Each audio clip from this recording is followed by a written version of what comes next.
بعد كده عندنا دليل اسمه دليل إمكان الصفات، ويسمى برضو بدليل التخصيص. والدليل ده بيناقش فكرة ليه البرتقان برتقان مثلا، وليه التفاح تفاح، وليه الكون مخلوق بالطريقة اللي احنا بنشوفه عليها.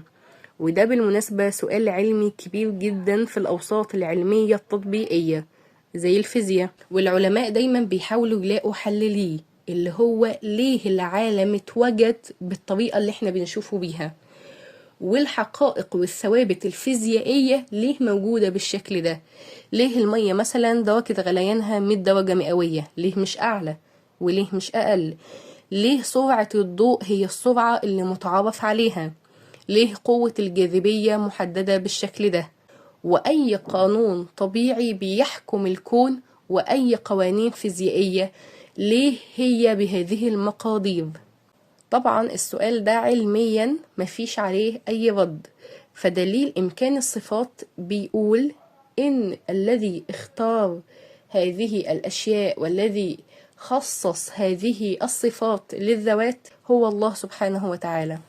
وبالمناسبة أي حد بيقرأ في ميكانيكا الكم أو عنده خلفية عن الفيزياء الحديثة عموما، فهو أكيد سمع عن تجربة اسمها الشق المزدوج، ودي بتكشف إن الجسيمات زي الإلكترونات والنيوترونات بتكون موجودة في موجة من الاحتمالات، يعني ملهاش مكان محدد إلا لما بيجي مراقب خارجي وبيرصدها، فده بيجبرها إنها تاخد حالة معينة وإنها تتوجد في مكان محدد.